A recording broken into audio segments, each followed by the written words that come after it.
سب سے پہلے جو میں نے آیت پاک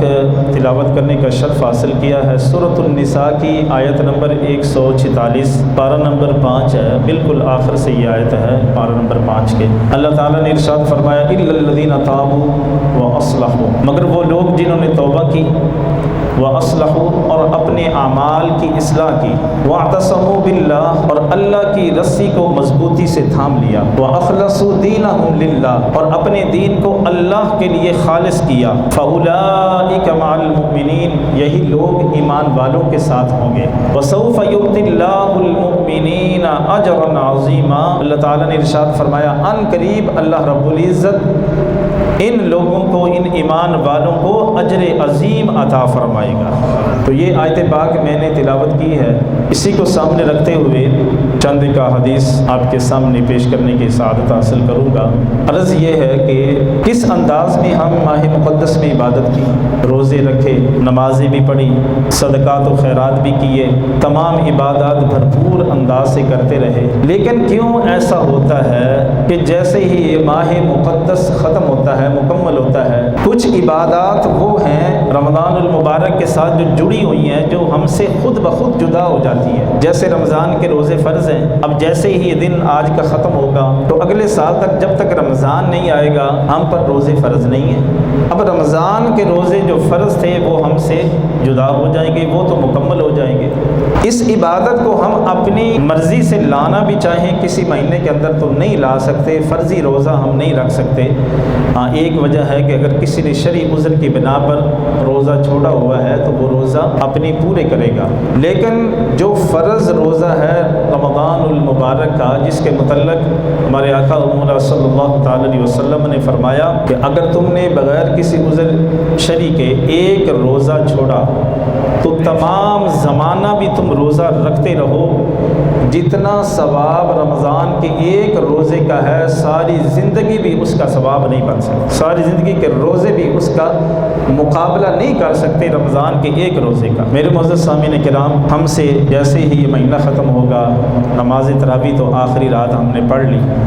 وہ بھی ہم سے چلی گئی، قیام اللیل کی عبادت ہے، رات کی عبادت ہے۔ اب اگر ہم الگ سے انتظام بھی کرنا چاہیں تو کوئی نہیں آئے گا، کوئی تراویح پڑھنے کے لیے نہیں آئے گا، کوئی کسی کو کہے جناب آج قرآن پاک سنانا ہے۔ یہ ایک ہم سے مطلب ایک رمضان کا مہینہ آتا ہے تو آٹومیٹک جو ہے وہ ذوق اور شوق بڑھ جاتا ہے۔ اسی طرح سحر و افطار کا کتنا بہترین اہتمام، صبح اٹھنا جیسے بھی ہے، رات جیسے بھی گزاری ہے، 1-2 بجے تک بھی گزاری ہے،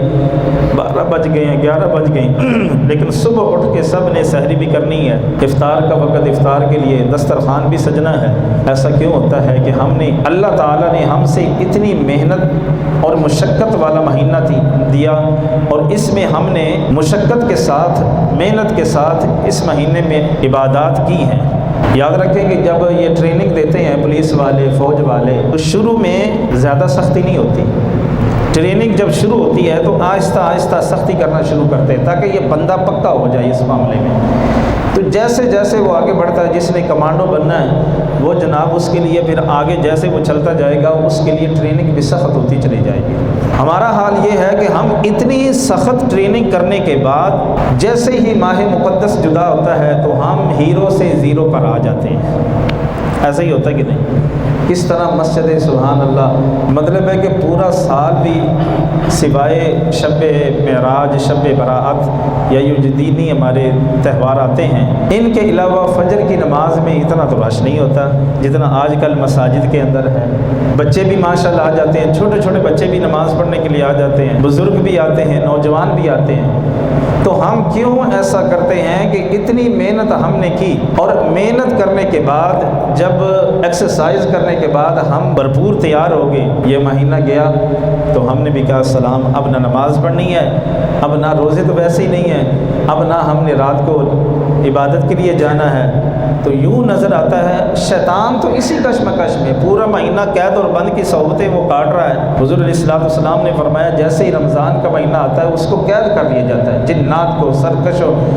جنات کو اور شیطانوں کو، لیکن شیطان بھی یہ کہہ کے جاتا ہے کہ میں تمہاری خبر لیتا ہوں، ذرا یہ مہینہ گزر لے، یہ جو تم سر پہ پگڑیاں باندھ کے، ٹوپیاں کر کے، تسبیحیں پکڑ کے جناب بڑی بڑی اللہ اللہ کر رہے ہو نا، اب ایک دفعہ یہ مہینہ جدا تو ہونے دو، میں تمہاری خبر کرتا ہوں۔ اب وہ خبر لینے آئے گا تو ایسا نہ ہو کہ ہم اس کے شکنجے میں آ جائیں، اس کے جال میں پھنس جائیں اور سارے مہینے کی عبادت جو ہے ایک لمحے میں ضائع کر کے بیٹھ جائیں۔ میں امید کرتا ہوں کہ میری بات آپ سمجھ رہے ہوں گے۔